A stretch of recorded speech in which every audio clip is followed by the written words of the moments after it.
Hi, everyone, and welcome back to the Affirmation Addict podcast. My name is Pyle, and today we're doing things a little bit different.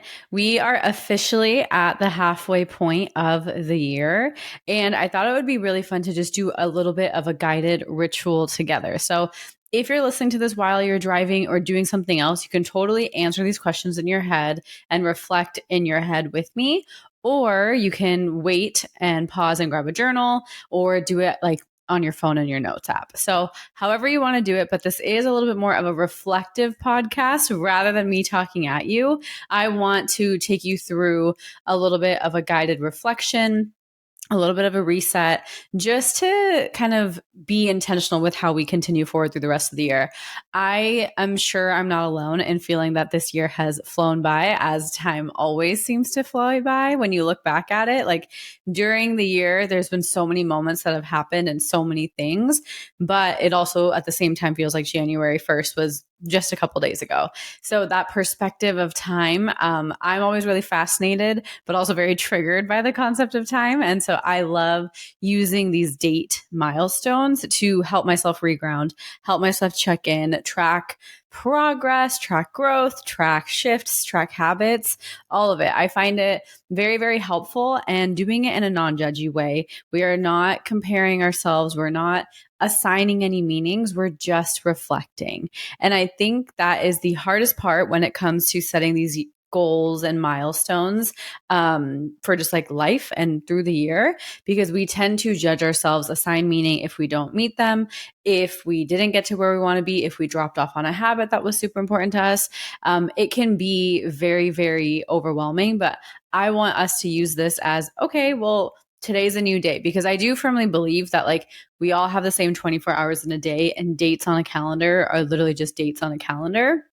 And if you go deeper into it, time is an illusion. It's a man-made creation. So the time doesn't matter as much. However, using it to our benefit to pause and reflect and be like, do I want to treat today like how everyone treats January 1st? Like it's a fresh new start. Like, do I want to treat the next 24 hours as my fresh new start? We literally can make that choice at any point. And it feels counterintuitive because we're so rigid with how we connect to our calendars, with how we connect to the days of the year, the months of the years. And we love knowing those types of things. But when we really look at it, one of the quotes that has stuck with me forever and has been coming up in conversation a lot.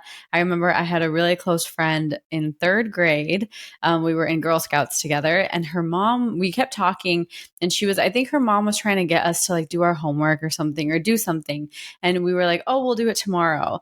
And the mom, she was like, tomorrow never comes, because once it's tomorrow, it's not tomorrow. And she said it in that way, but there's so many quotes on tomorrow never actually comes. And I thought, I mean, it obviously made an impact because it stuck with me. And I was in third grade, meaning what? I was like 7, 8, 9, maybe at that point. So that's 20 years. And I think it was such a helpful realization to keep coming back to that quote. And this time, because we always say, we'll do it tomorrow. We'll do it tomorrow. We'll do it on January 1st. We'll do it at the halfway point through the year. But it's like, honestly, the only moment we have, the only measure of time that we ever really have is this moment. However we choose to act in it is honestly up to us. And it feels, trust me, if you're listening and the words I'm saying sound so out of reach and unrealistic, I completely understand, because I would say 6 months ago, I could not get myself to just like get up and do something. And I couldn't really break my patterns. It felt so like sticky, and I felt like I was just always in the lull. And honestly, in some areas of my life, I still feel that way. However, realizing that like time is an illusion and we always have a choice, and the moment is now, like, okay, I can set a timer for 5 minutes and get up and do it, but then listen to yourself and make that promise and keep that promise with yourself, and move forward. So it kind of goes into discipline, consistency, which has been a huge other area of my life, that I think I'm talking about next week, actually. And it has really helped me with just this entire year. So after that whole spiel, grab your journals or grab your phone or just grab really, really good listening ears as you're doing something and multitasking. Totally get it. I always am listening to a podcast when I'm driving. And I just have a couple of questions for us to work through, go through, and reflect through, keyword non-judgmentally, as we hit literally 6 months through the year. We have another 6 months to go. So whether or not this year has been amazing, has been low, has been scary, has been absolutely everything you wanted or absolutely nothing you wanted, literally use this as an opportunity to reset. However, when we reset, we're not ignoring the past, we're diving into the past too. I always take inventory and then move forward. So we're going to do that together. So the first question is, if you set a word or an intention for the year, what was it? And do you still resonate with it? How do you connect with it? Where are you at with it? So grab your journal, write about it. And I was actually, as I was writing these questions, I was thinking, I was like, I honestly don't remember my word for the year. I know I recorded it in a podcast episode. I know I talked about it on my Instagram, but like I didn't have, one, the desire to find it. Two, it obviously showed me that like I wasn't fully living by my word of the year versus last year. My word of the year was truth. And it was very prominent and necessary for me versus this year. I believe my word was consistency. I'm 99% sure. However, I don't remember it as clearly as I remember last year's. And it's okay if you don't remember your word. This is an opportunity to reset it. So I want you to revisit your word. Think about, do you like it? Do you still resonate with it? Does it feel completely different than what you want to do? Maybe you've already kind of achieved what you wanted to achieve with that word and you want to set a new one. However you feel, use this opportunity to think about the word, either reaffirm it, reset it, reclaim it, or pick a new word. And you can pause me, but I'll talk a little bit about my kind of reflection and answer to this, because I think it's always helpful to hear an example of how people answer questions. So for me, if I'm correct in that my word was consistency, progress on it, I think, has been pretty good. I think I have become the most consistent in some of the hardest areas of my life. I still have room to go, still have some consistency to fill, and to show up for, but I think what I learned through my consistency journey is like consistency for me was all about self-trust. If I'm being honest, and I didn't write this down in my journal, however, just thinking, I think the word I want to add to the rest of the year and almost dive deeper into is expression, because I feel like I've noticed that anything I'm not consistent with, it's when it comes to my self-expression and when it comes to me speaking my truth. I sometimes get nervous about that. So maybe I'm going to make it a little bit more specific and say my theme for the rest of the year is consistency and expression. Now, literally meaning what that means for me is consistency in showing up in my business, consistency in posting, consistency in serving, consistency in speaking my truth in my relationships, my friendships, my family, my husband, my conversations with myself, consistency in expressing how I'm really feeling, what's really on my mind. And just moving forward with that. I feel like I sometimes have held back, and even with myself. So I would love to continue being more consistent in that specific realm. So once you finish your answer, I'm going to start moving on to the next question. The next one is, what has gone well for you this year? Maybe make a list of 5 or 6 things. I'm a bullet point kind of girl when I'm journaling. So I would just make a few bullet points of what are things that have gone well for you this year. I think it is always so important to reflect. And if you are struggling to think about, you're like, nothing has gone well, go month by month, and just do January, February, March, April, May, June, and write one good thing, one good memory, one good realization, one good joyful cup of coffee you had, whatever it is. It can be as big or as small. But if you can't think of a way to answer that, if nothing feels like it went well, write out for each month one thing that you remember from that month. And if you're struggling to even remember that, one trick I do is I always look through my photos app or my calendar app, to kind of remember what I was doing at this time last month or last year. So look through your photos, through January, or look at what you did in your calendar in January and see how that was for you.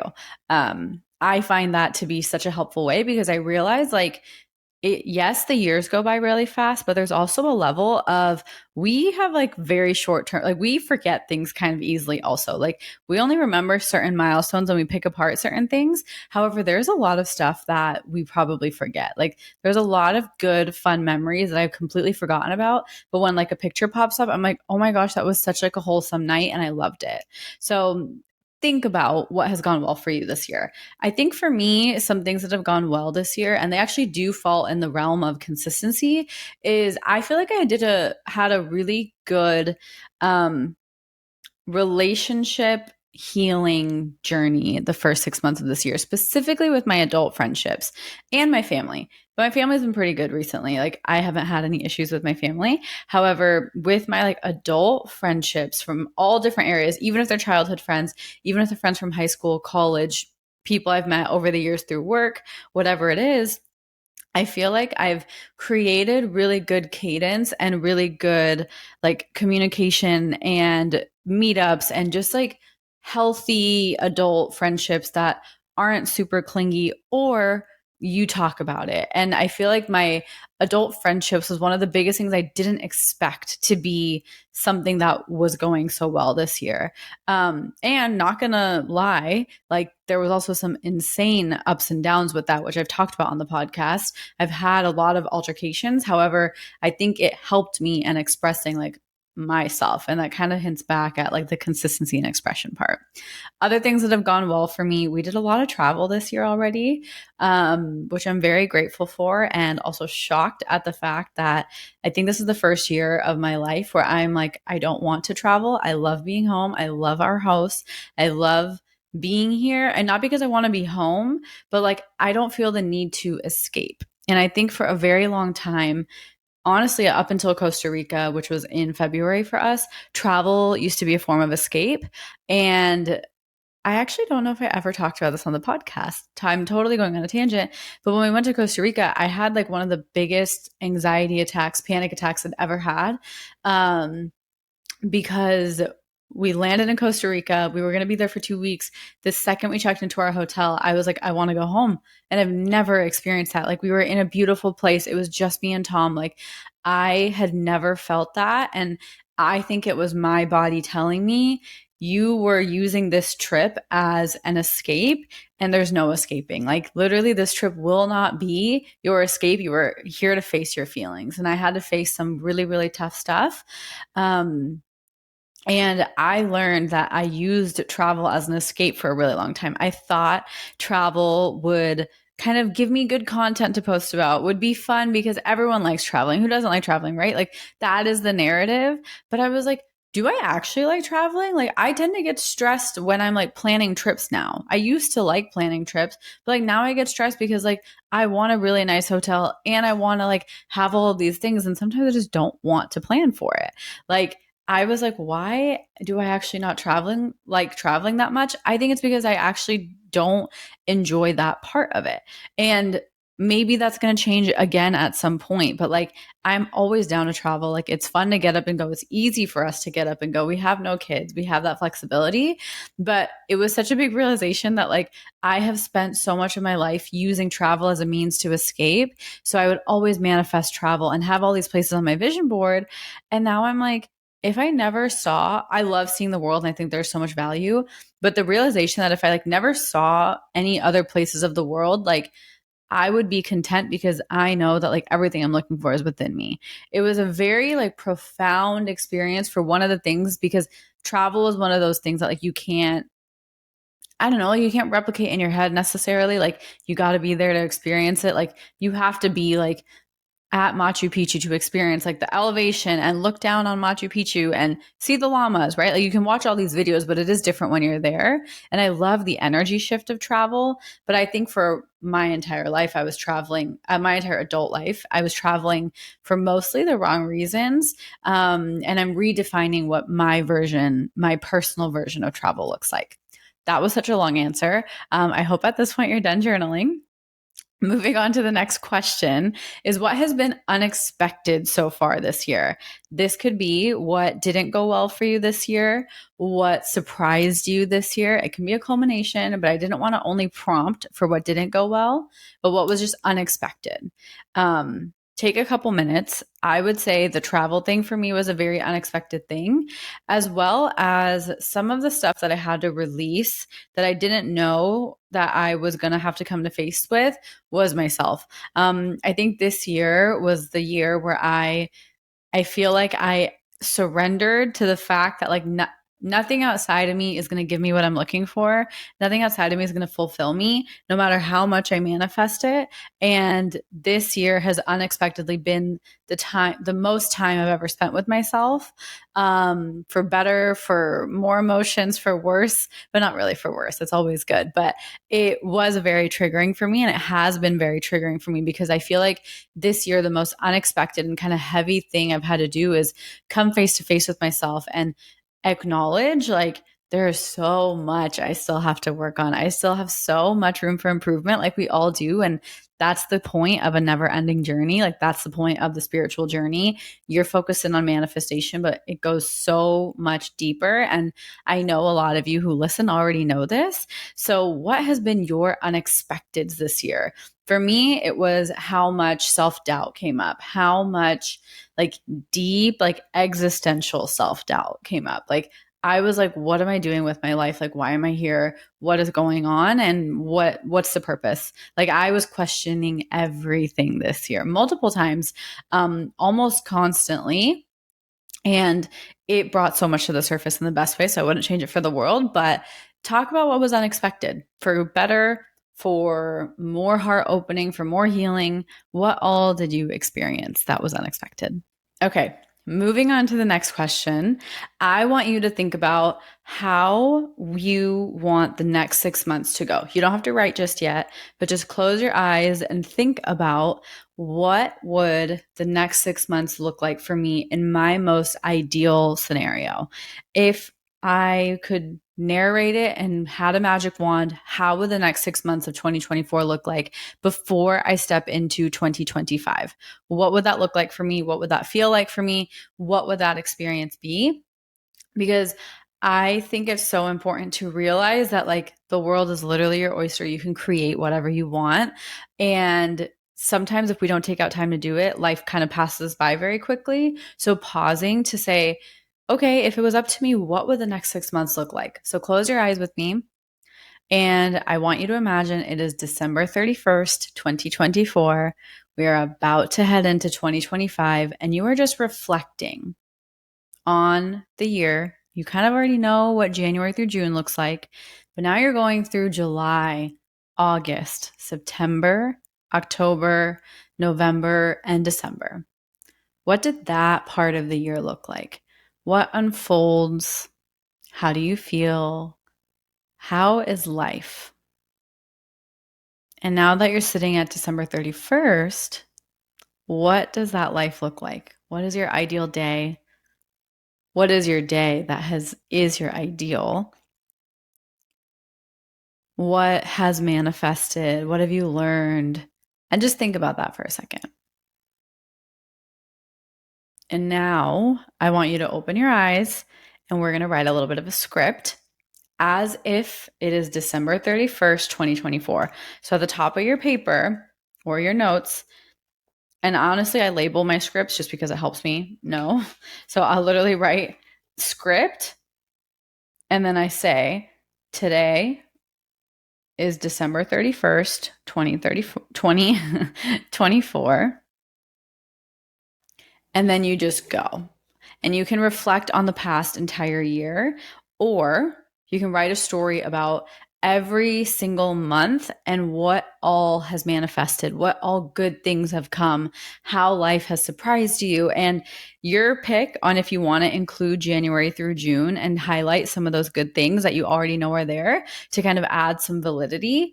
But I invite you to take 5 minutes, pause me, and write out in present tense or past tense. Because we're kind of thinking, hey, it's December 31st, think of it like a journal entry, as if you're just like, today is December 31st, and January was a really good month because I was able to set my intentions and I got a random raise. February was really nice because I felt like I was so balanced in my relationships, and it doesn't have to make sense. It doesn't have to be like a how chronologically sound story. You're just allowing your mind to stretch and be creative and thinking about what is it that I actually want. There's no right or wrong with this. Always just try and focus on what good happened. So focus on what are the things that you wanted to manifest. Have they manifested this year? Like, for example, say you're manifesting a new job. You can say, I finally received my new job. I got a job offer. It was such an easy process. And I love my new boss. I love the company I work at. And it's been filled with so many amazing surprises and miracles. Like, just let it be overly good, or have fun with it and get creative with how things are manifesting, but don't attach to them. Just let your mind go. Your subconscious mind knows where to go. So script as if it's December 31st, 2024, and you're reflecting on the past year, focusing in on these last 6 months. What is it that you want to manifest these last 6 months? And seriously, spend the next 10 minutes doing this. And I think it's one of the most underrated spiritual manifestation tools is writing a script and noticing how much of it does manifest. I will not lie, every single script I've ever written, maybe not in the exact timeline I'm planning on it, but at some point or the other, it has come like eerily true. So that is why I'm so obsessed with journaling in general, because I think it's literally a magic wand. So have fun with your script. And once you're done, keep it somewhere safe so that you can revisit it at the end of the year, and let yourself revisit it. So I hope you take your time through this guided ritual. Thank you for listening to my little side stories as well. But take your time. Don't skip over this. Don't kind of half-heartedly do it. Really try and put your energy into it. Set aside 30 minutes, go through these questions with me, and let yourself feel reignited, re-inspired for the rest of 2024.